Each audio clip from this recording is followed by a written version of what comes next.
안녕하세요. 옛 이야기입니다. 옛 이야기의 사연을 여러분들에게 읽어드릴 DJ 유진입니다. 구독과 좋아요는 채널 운영에 큰 힘이 됩니다.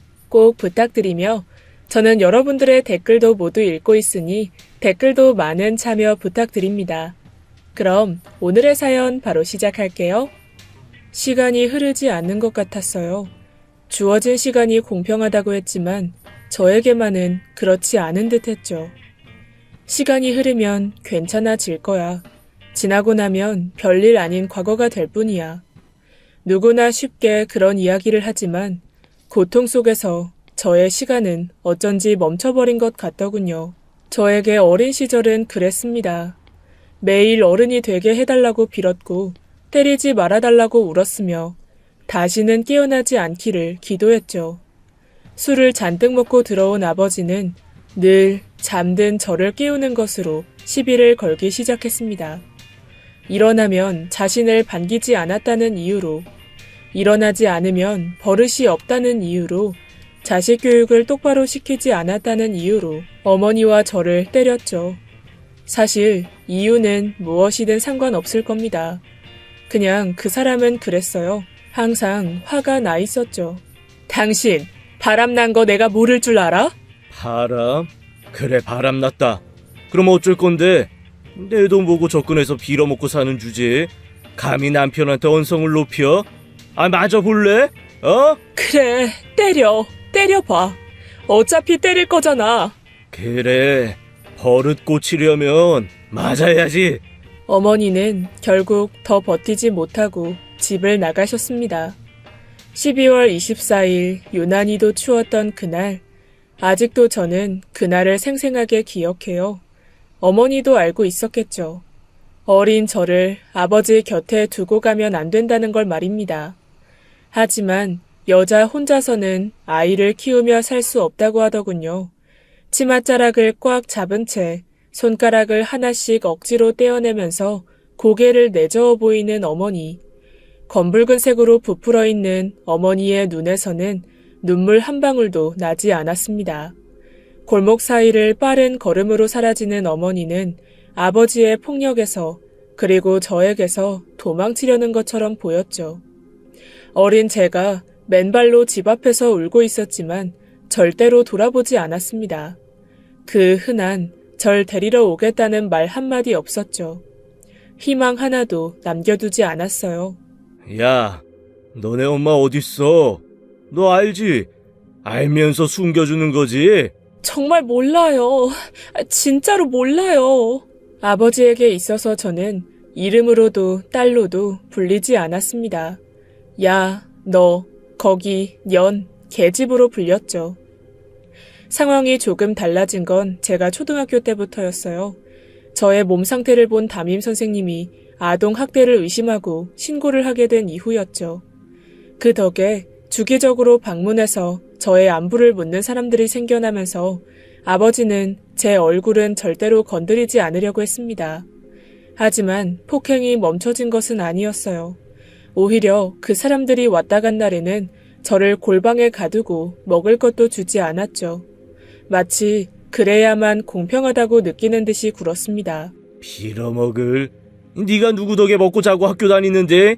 거지 같은 놈들이 계집애라고 돈도 주고 학교 보내줬더니? 뭐 학대? 폭행? 야, 내 새끼 내가 가르친다는데 무슨 상관이야?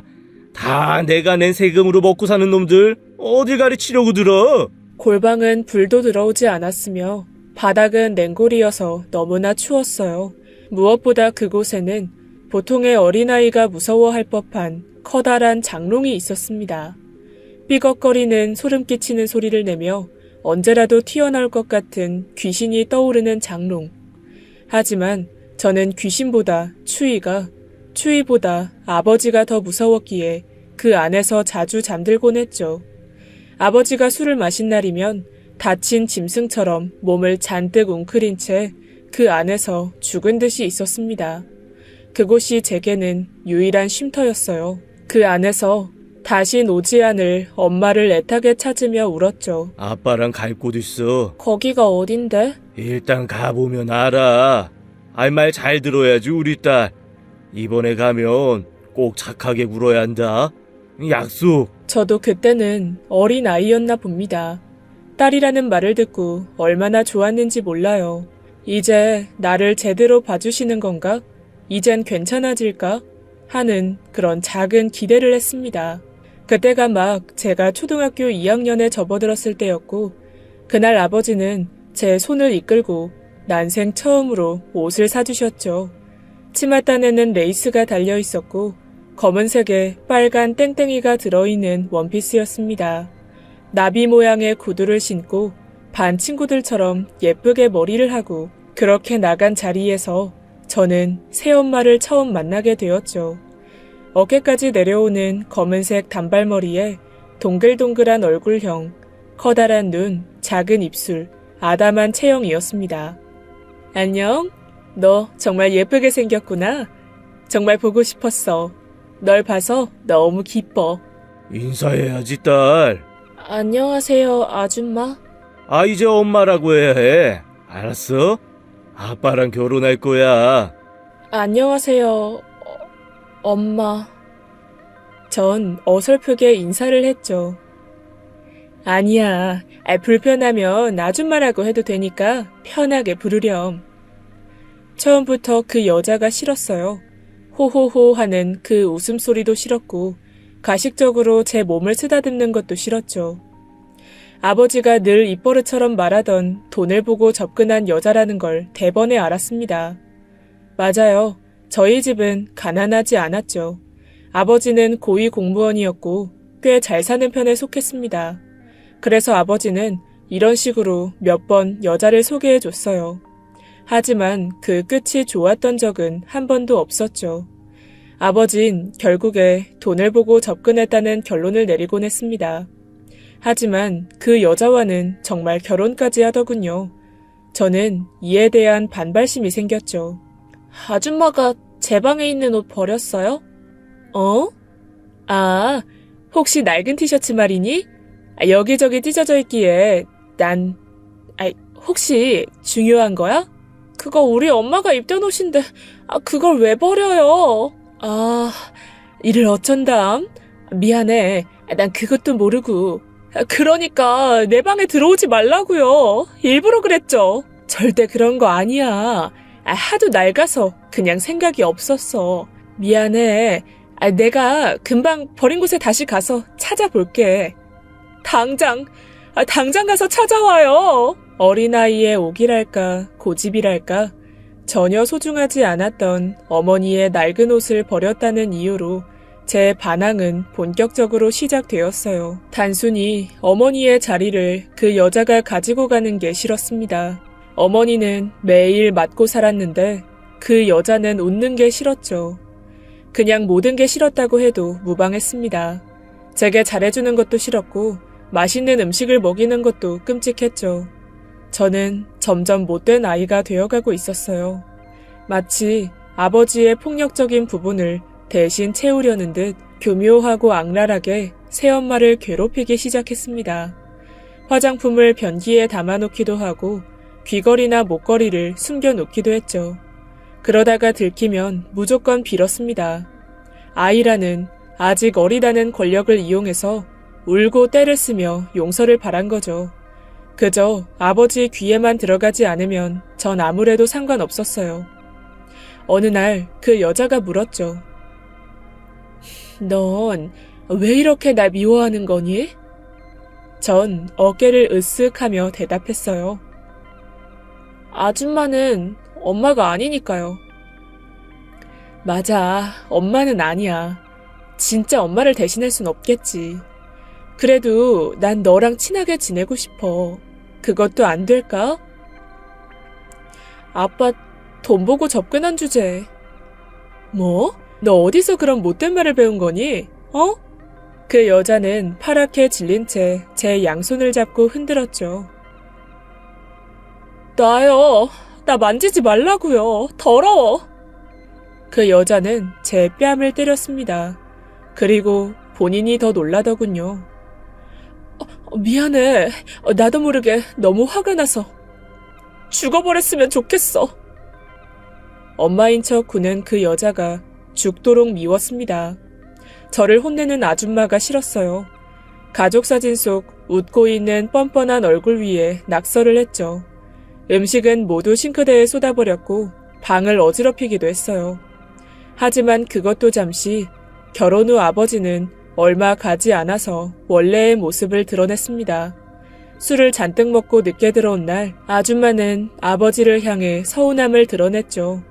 절대로 건드려서는 안 될 발작과도 같은 버튼을 눌러버린 겁니다. 저는 그 서늘한 공기를 감지했죠. 어린 시절부터 놀라울 정도로 발달된 감각의 더듬이는 위험을 느꼈습니다. 빨리 도망가라고 말이죠. 전 거실로 달려가서 아줌마의 손을 잡아당겼어요. 빨리, 빨리. 어머니를 보호했던 예전의 습관이 남아서 저도 모르게 그렇게 했죠. 이에 놀란 그 여자는 저를 보았고 동시에 아버지의 커다란 손이 아줌마의 얼굴을 스쳤습니다. 저는 방으로 도망쳐서 이불 안으로 숨었죠. 양쪽 귀를 양손으로 틀어막고 눈을 감았습니다. 비명 소리와 깨지는 소리가 들릴 때마다 몸을 움찔거리면서 몇 시간 동안 그렇게 있었죠. 제가 그때 느꼈던 건 인간 이하의 감정이었습니다. 내가 아니라서 정말 다행이다. 라는 생각이었죠. 다음 날 늘 그렇듯이 아버지는 빌고 있었습니다. 다신 그러지 않겠다며 울고 있는 아줌마의 무릎을 잡고 눈물을 흘리면서 말이죠.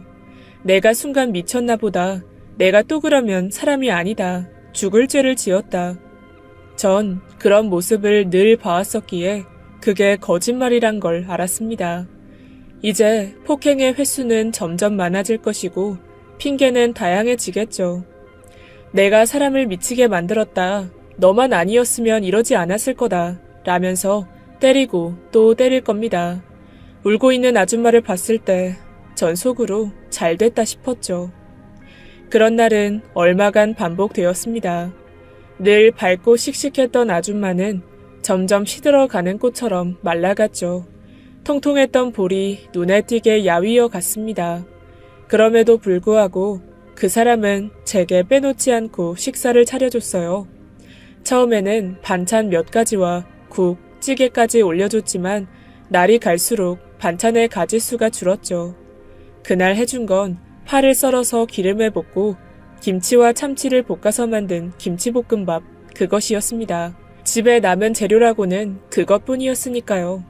아버지는 예전에 저희 어머니에게 했던 것처럼 어느 날부터 아줌마에게 생활비를 전혀 주지 않았습니다. 돈이 있으면 다른 생각을 하고 바람을 피운다는 본인만의 궤변을 내세우면서요. 제가 밥을 먹는 걸 가만히 보고 있는 아줌마의 눈빛에는 이전과 같은 생기가 없었습니다. 흡사 죽은 생선과 같은 그 눈동자, 저희 어머니가 도망치기 전날과 똑같았죠. 어쩌면 떠나겠구나 하는 생각이 들었어요. 막상 그 아줌마가 집을 나간다고 생각하니 두렵더군요. 분명 싫은 사람이었지만 그런 사람마저 없다면 제가 아버지의 폭행을 홀로 견뎌야 했으니까 말입니다. 그건 싫더군요. 저 참 못됐죠. 최악인 거 저도 알아요. 하지만 그땐 그랬습니다. 그래서 파를 먹지 못했던 저는 그걸 억지로 씹어 삼켰죠.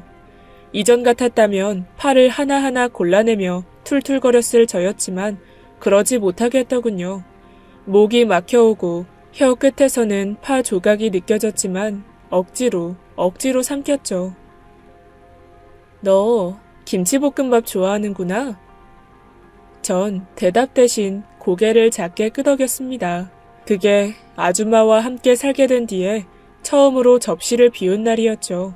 딱 1년 만의 일이었습니다. 그리고 바로 그날 저는 아버지의 손에 질질 끌려나와 거실에서 두드려 맞았죠.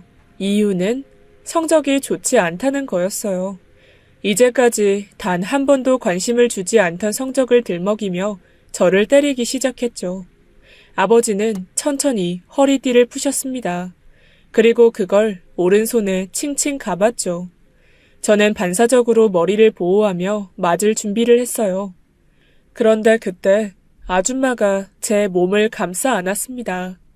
난생 처음으로 누군가에게 보호를 받아봤기에 사람의 온기가 굉장히 당황스러웠어요.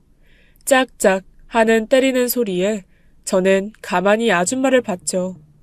눈을 질끈 감고 있는 그 사람의 얼굴, 떨리는 몸과 손, 그럼에도 저를 놓지 않고 잡고 있더군요. 처음이었습니다. 왜냐면 저희 어머니는 그러지 않았거든요. 제가 맞고 있어도 멍한 눈빛으로 허공을 보고 있었을 뿐이었죠. 같은 공간에 있었지만 물과 기름처럼 분리돼 있는 느낌이었습니다. 오히려 울고 있는 어린 여자아이를 방패 삼아 제 뒤에 숨기도 했던 게 바로 어머니였죠.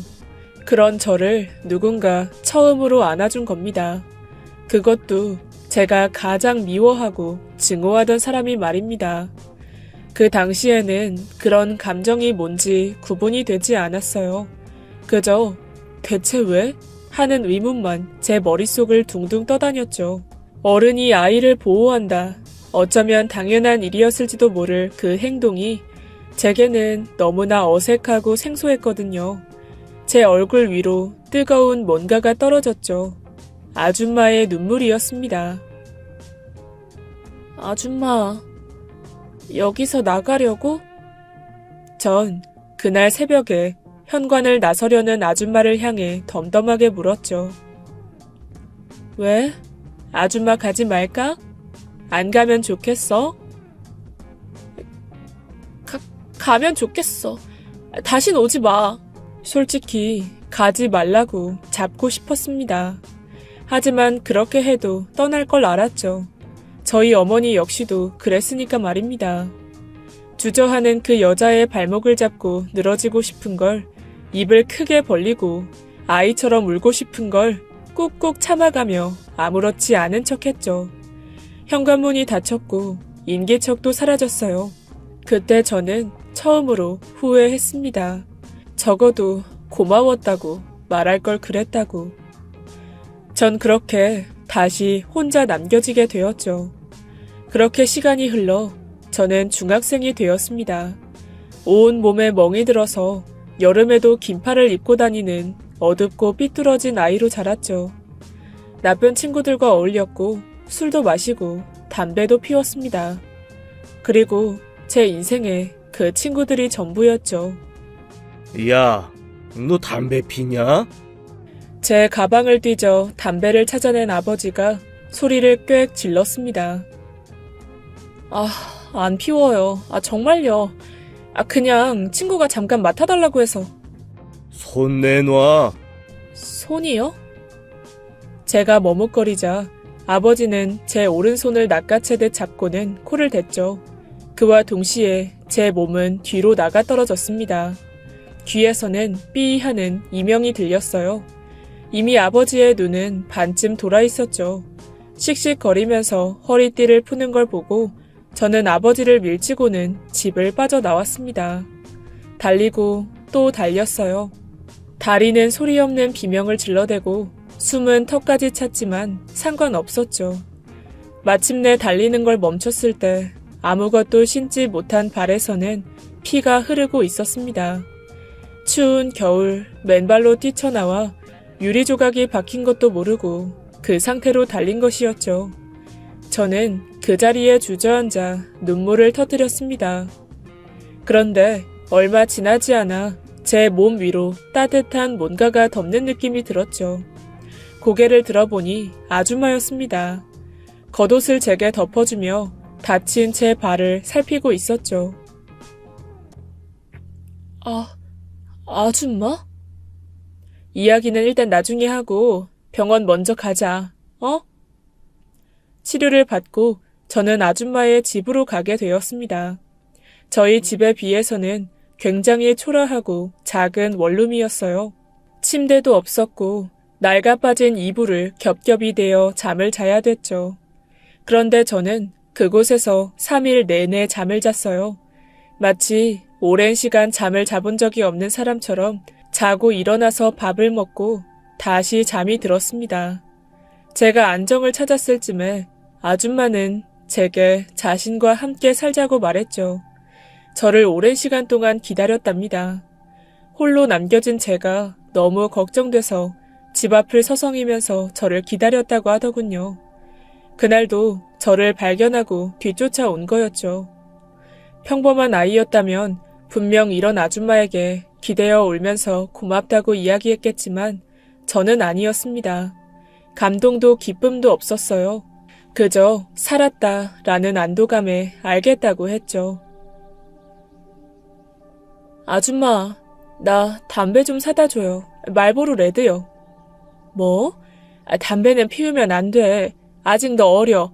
나중에 성인이 되면 그때 피울 건데요? 왜요?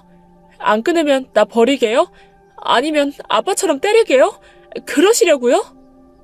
다른 건 괜찮지만 절대 안 돼. 그건 안 돼. 제발. 무엇이 저를 그렇게 만든 건지는 모르겠습니다.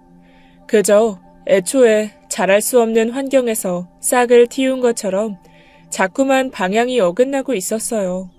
아줌마의 행동이 답답하게 느껴졌고 촌스럽게만 보였습니다. 아줌마의 친절은 맞지 않는 옷을 입은 것처럼 불편해서 자꾸만 삐뚤어지기 시작했죠. 제 친구들을 만나지 못하게 하는 것도, 자꾸만 김치볶음밥을 해주는 것도, 잔소리를 하는 것도 싫었습니다. 아줌마가 뭔데요? 왜 자꾸 나한테 명령해요? 학교는 가야잖니. 졸업을 해야 될 거 아니야, 어? 내가 싫다고 하는데 무슨 상관인데요? 그냥 학교 그만두고, 그냥 검정고시 볼 거라고요. 엄마, 아니, 아줌마가 부탁할게. 너 후회해. 엄마? 착각하지 마세요. 당신은 엄마 아니야. 대체 왜 이렇게 된 거야? 제발. 착한 척 하지 마요. 역겨우니까. 나 그리고 파 못 먹어요. 그것도 모르는 주제에. 다 만들어 놓은 김치볶음밥을 바닥에 엎어버리고 그렇게 저는 그 집을 나가고 말았어요. 함께 가출을 하자는 친구들을 따라 혼자도 얼마든지 살 수 있다고 믿어 의심치 않았습니다. 친구들과 함께라면 괜찮다고 그렇게 생각했어요. 야, 너 돈 얼마 가지고 나왔냐? 나 2만 원. 조금 넘게 있을걸? 야, 이씨. 니네 집 돈 많다며? 아니야? 맞아. 집 존나 으리으리함. 아빠 직장도 엄청 좋대. 있는 집 딸이라고 선생들도 깜뻑 죽잖아. 어이없어. 근데도 돈 2만 원 가지고 나온 거 싫어임? 양심 털렸나 보네. 우리 집 거진데도 10만 원은 가져왔는데. 급하게 나오느라 몰랐어. 짜증나, 진짜. 너만 믿었는데 어쩔 거야. 정말 미안해. 진짜 너무 급해서. 야, 너 돈 많은 집 딸이니까 끼워준 건데 몰랐냐? 야, 됐다, 그만해. 어차피 이렇게 된 거 따져서 뭐하냐? 이럴 게 아니라 우리 집을 먼저 구해야 된다니까? 아이씨, 어떻게 구해? PC방 가서 집을 구해볼까? 야, 일단 담배 피면서 생각해보자. 우리 넷은 모여서 함께 수다를 떨고 담배를 피우고 밥도 먹었죠. 하지만 가출이 나쁘지 않다고 생각한 건 딱 일주일이었습니다. 그 안에 저희가 가지고 온 돈은 거의 바닥을 드러냈기 때문이었어요. 우리 넷은 PC방에서 쪽잠을 청하다가 청소년 이용 불가 시간이 되면 쫓겨나서 거리를 떠돌았고 24시 개방되어 있는 맥도날드나 커피숍을 전전하면서 살아야 했죠. 그곳에서도 직원들에게 발각되면 나가야 됐기 때문에 2층으로 된 곳에서 따로 떨어져 눈을 피해 숨어 있었고요. 백화점의 화장실에는 따뜻한 물이 나왔기 때문에 그곳에서 머리를 감았습니다. 잠은 지하철 화장실, 공원의 공중 화장실, 아파트 비상계단에서 청했죠. 딱 2주가 되었을 때부터 배를 골기 시작했습니다. 길게는 3일, 보통은 하루 정도 굶었고 거리 여기저기를 떠돌면서 누군가 피우다 버린 담배를 돌려 태우고 어린 아이들의 돈을 빼앗기도 했죠.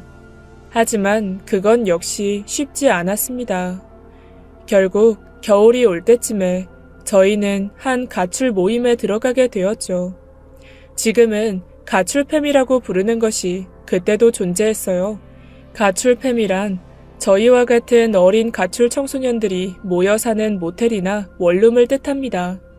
그곳은 20대 중후반의 남자가 운영하고 있었고 꽤 많은 원룸을 관리하고 있다고 하더군요.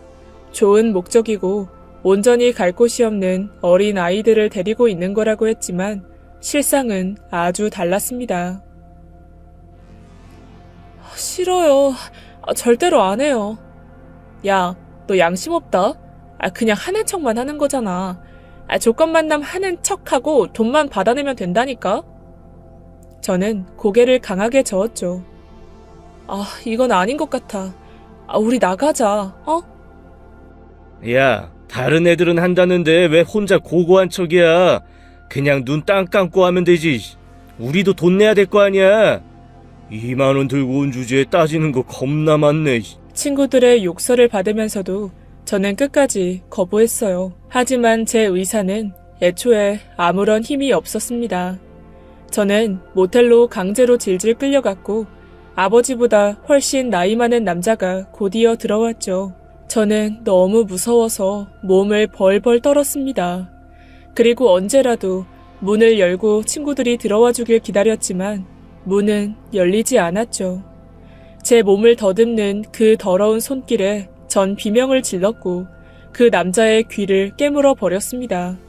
그러자 그 남자는 돌변해서 저를 때리기 시작했죠. 하지만 전 이미 폭행에 익숙해져 있었기에 아무런 충격도 받지 않았어요. 맞으면서도 소리를 질렀고 끝까지 거부했습니다.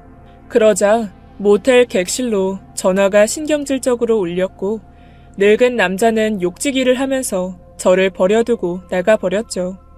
문이 닫히는 소리가 들리는 동시에 저는 울음을 터뜨렸습니다. 여기저기 찢어진 옷을 끌어올리면서 늙은 남자의 손길이 닿은 곳을 손톱으로 긁어댔죠. 밖으로 나가보니 친구들이 담배를 피우면서 모텔 앞에서 웃고 있더군요. 저는 조심스럽게 후문으로 빠져나왔습니다. 찢어진 입술 위로 피가 흘렀고 사람들은 그런 저를 보며 슬금슬금 피했죠. 걷고 또 걸으면서 확신했습니다. 친구들은 저를 애초에 구해낼 생각이 없었다는 걸 말입니다. 제가 집을 나오면서 가지고 나온 2만 원이 자신들이 고생을 하는 이유라고 생각한 거겠죠. 그러니 너는 벌을 받아야 돼. 마땅히 네가 감당해야 할 거야. 그게 제가 세상에서 가장 사랑했던 친구들의 뜻이었던 겁니다. 생각 없이 걷다 보니 아줌마가 살고 있는 동네였어요. 하지만 차마 다시 찾아갈 순 없었죠. 제가 아줌마를 향해 했던 욕설과 역겹다는 말이 머릿속에서 수없이 재생됐습니다. 그래도 거기서 발길을 돌리진 못했어요. 혹시나 하는 마음으로 굉장히 오랜 시간 그곳에 서 있었죠. 퇴근 후에 걸어오는 아줌마를 몰래 숨어서 봤습니다. 동네 사람들과 인사를 나누면서 누구보다 밝게 웃는 모습을요. 무척이나 행복해 보였습니다. 그래서 더욱더 가까이 갈 수가 없었어요. 제가 가면 저도 모르게 닮아버린 아버지의 모습으로 다시 또 상처를 주게 될 테니까 말입니다. 작은 원룸 건물로 들어가는 아줌마의 뒷모습을 보다가 발길을 돌려서 천천히 걸어 나왔어요. 오늘은 또 어디서 자야 될까 하는 생각만 했죠. 저기, 학생! 그때 저를 불러 세우는 목소리에 전 고개만 살짝 돌렸어요. 엉망이 된 얼굴이며 산발을 한 머리, 찢어진 옷까지 누군가가 볼 수 있다는 생각이 드니 부끄러웠기 때문이었습니다. 네? 저요? 그래, 혹시 배 안 고프니? 내가 음식이 좀 남아서. 네? 음식이요? 아니요. 괜찮아요. 이거 가져가면 다 버려야 되거든. 혹시 시간 있으면 좀 먹고 가주면 안 될까? 문도 닫아야 하는데 도와줄 겸. 그게 저는 돈이 없는데. 공짜라니까. 날 도와준다고 생각해요. 그럼 음식 버려? 배가 고프다는 건 식탁에 앉았을 때 알게 됐어요. 능청스러운 분식집 사장님은 제 손을 이끌어서 가게 안으로 떠밀었습니다. 떡볶이에 김밥에 김치볶음밥까지 만들어 주셨죠. 부끄러움도 모르고 저는 허겁지겁 입으로 떠 넣었습니다. 한참을 먹다 보니 김치볶음밥에 파가 보이지 않더군요. 떡볶이 안에도 커다란 대파가 있어야 했지만 전혀 보이지 않았죠.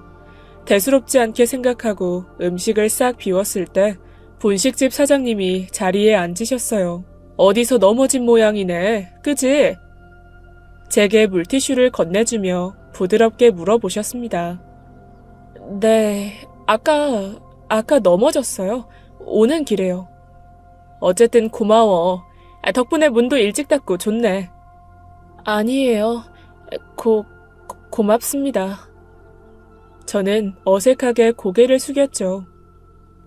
근데 혹시 전화 안 할 거야? 전화요? 엄마한테 전화해드려야지. 기다리실 텐데. 파 기름으로 달달 볶아서 파는 빼고, 맞지? 학생이 그걸 제일 좋아한다고 하더라, 엄마가. 엄마요? 엄마가요? 사장님은 자리에서 일어나 어딘가를 뒤지더니 구깃구깃한 종이를 하나 가지고 나오셨어요. 저의 실종 전단지였습니다. 사진과 나이와 이름을 빼고는 정보가 거의 없는 초라한 전단지. 제가 그동안 아무것도 가르쳐주지 않았기에 그 대신 아주마가 알고 있는 저에 대한 사소한 모든 게 적혀 있었죠. 순간 울음이 터져 나와서 종이를 꽉 쥐고는 그 자리에서 오열했습니다. 오른쪽 눈밑과 귓볼에 점이 있습니다. 파의 식감을 싫어해요. 파 기름을 낸 김치볶음밥을 좋아합니다. 양말은 뒤집어서 벗죠. 긴 머리카락을 올리는 걸 좋아하죠. 색깔은 빨간색을 좋아해요. 원피스가 굉장히 잘 어울리고 나비 모양을 좋아해요. 말수는 별로 없지만 생각이 깊은 아이죠. 학교에 가는 걸 싫어하지만 친구들은 좋아해요. 분식집 사장님은 한참 망설이다가 제 손에 담배 한 갑을 쥐어주셨죠. 그토록 싫어하던 담배까지 맡기고 간 아줌마. 저는 귀가 아플 정도로 그 자리에서 몸을 웅크리고 울었어요. 정말 미쳐버릴 것처럼 가슴이 찢어지는 고통이 느껴졌습니다. 눈물 콧물 범벅이 되어 전단지를 읽고 또 읽었죠. 바보. 왜? 내가 뭐라고? 나까짓 게 뭐라고? 분식집 사장님은 울고 있는 저의 등을 쓰다듬어 주시고는 눈물이 나는지 코를 훌쩍거리셨습니다. 저는 가게를 빠져나와 집으로 천천히 향했어요. 하지만 이내 불 꺼진 창문을 보고 걸음을 멈췄죠. 건물 앞에 앉아 떨리는 손으로 담배를 한 갭이 꺼내어 입에 물고는 라이터를 당겼습니다. 하지만 손이 떨리고 눈물이 차올라서 계속 켜지지는 않더군요. 저는 입에 물고 있던 담배를 다시 담뱃갑에 넣어놓고 계단을 타고 올라갔고 문을 작게 두드렸습니다. 자고 있을 거라고 생각했죠. 그런데 문이 벌컥 열렸어요. 아줌마는 저를 확 끌어안고 눈물을 흘리셨습니다.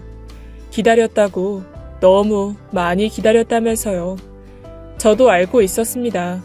그 사람이 저를 사랑한다는 걸 말이죠.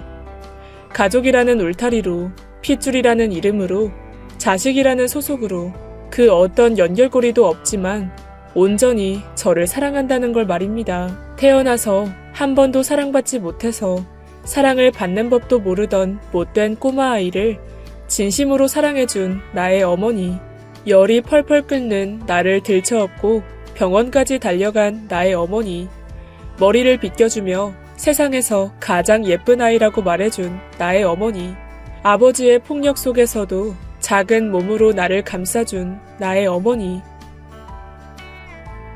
엄마, 미안해 엄마. 내가 정말 미안해 엄마. 괜찮아. 내 딸, 엄마가 너무 보고 싶었어. 엄마를 그리워한 지 벌써 7년이라는 세월이 지났네요. 전 이제 결혼도 했고 아이도 생겼습니다. 남편과 상의 끝에 아이를 입양했죠. 꼭 저와 닮았어요. 하루하루 아이가 예쁘게 커가는 걸 봅니다. 이제는 엄마가 된다는 게 얼마나 어려운 일인지 이제 조금 알 것 같아요. 아이가 2살, 그리고 제가 엄마로 산 것도 2살이라는 건 말이죠. 엄마가 제게 해줬던 것처럼 저도 열심히 해보려고요. 엄마도 멀리서 절 보고 계시겠죠? 저도 늘 엄마를 그리워하고 또 기억합니다. 엄마가 준 사랑이 아직도 따뜻해서 저 행복하게 잘 살고 있어요. 엄마를 만난 건 제 인생에서 가장 큰 행운이었습니다. 엄마에게 받은 사랑 제 아이에게 또 저를 필요로 하는 누군가에게 베풀며 살게요. 세상에 하나뿐인 나의 어머니 권정숙 씨, 이제 곧 겨울이 오네요. 예전에는 그 겨울의 기억이 그렇게나 싫었는데 당신이 있을 때 제 겨울은 너무나 따뜻했던 것 같아요. 엄마, 너무 보고 싶고 사랑하고 감사합니다. 지금까지 옛 이야기였습니다. 끝까지 함께 해주신 여러분 진심으로 감사드리며 저는 내일 이 시간 다시 돌아올게요. 감사합니다.